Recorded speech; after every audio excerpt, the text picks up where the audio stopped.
morning, everybody.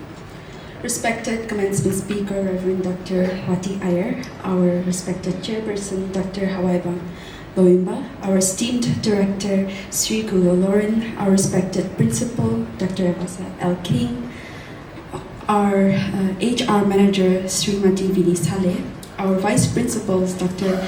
Amar Ranjan Day and Dr. Rosie Tepp, as well as our deans and assistant deans, faculty members and guests, proud families and friends, and most importantly, my fellow graduates of 2026. My name is Ketushima Priscilla Kamo from the Department of English, and as the postgraduate valedictorian, it is an honor and privilege to stand before you today and take this time. A few years ago, we all arrived as strangers in this very hall with excitement, curiosity, expectations, and probably a good amount of fear about what the next few years would bring for us. And somehow, those strangers became the people that we loved with, traveled with, struggled with, celebrated with, and now find so difficult to say goodbye to. As I stand here today, I also find myself thinking about something that has been an important part of my own academic journey here at Tetso College, and that is the indigenous knowledge. You see, throughout my studies and through the papers that I've worked on here and multiple various activities, I have come to understand that indigenous knowledge is not simply something that is preserved in the past. In fact, it is a living body of knowledge that has been shaped by generations of people, experiences, and relationship with their communities, culture, and the world around them. We often look at knowledge through the lens of what is written in the books, the journals that have been published, the formal research, but there is also knowledge that has been passed down through generations, through stories, practices, lore, language, lived experiences, and observations. And I believe that understanding this very knowledge is especially important for young people like us today. Therefore, as we move forward with our lives, we have an opportunity to carefully listen, to learn, recognize the value of knowledge that already exists within our community. Our research should not only create new knowledge, but it should also help us understand, document, preserve, and give value to the knowledge that our community already holds. For me, engaging with indigenous knowledge has made me realize that research is not just about finding answers. It is also about knowing whose knowledge we are learning from, respecting where it comes from, understanding the responsibility that comes with carrying it forward.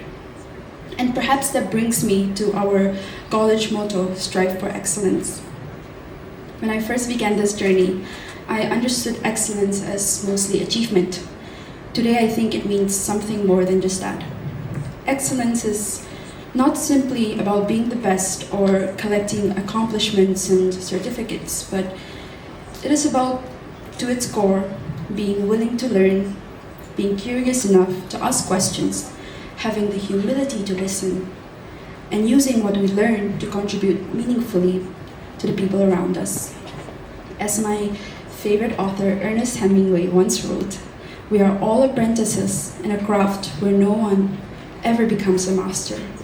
And perhaps that is what excellence truly is, to not believe that we know everything or have become a master in certain areas, but to remain curious enough, to remain humble enough to learn and continue to grow.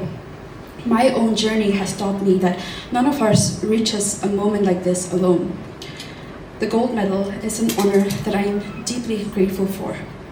But more than anything, it reminds me that this journey was never mine to walk alone. There were many moments when I questioned whether I was capable of getting here.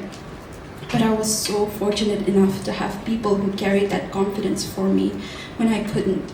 such as my wonderful professors who saw the potential in me where I saw limitations, my beautiful friends who supported me and reminded me of what I was capable of when I forgot, and a loving family whose prayers and support never stopped, even from afar. And people who sometimes, with nothing more than just a kind word or a smile, made the road a little easier. So yes, this medal has my name on it, but it does not belong to me alone. In some way, it belongs to everyone who encouraged me, challenged me, corrected me, prayed for me, and reminded me to keep going. So to our professors, thank you for not only what you taught us from books, but for teaching us how to think, to question, to listen, and look at the world differently. And to our families, thank you for your sacrifices, your patience, your prayers, and your encouragement. My dear fellow graduates, as we leave this institution, I hope that we carry more than our degrees with us. I hope we carry the lessons, the relationships, the cultures, the story, and the knowledge that has shaped us here. And I also hope that as we continue our own journeys, we remain curious enough to learn, humble enough to listen, responsible enough to preserve and respect the knowledge that has been passed down to us. May we strive for excellence not only in what we achieve, but in who we become.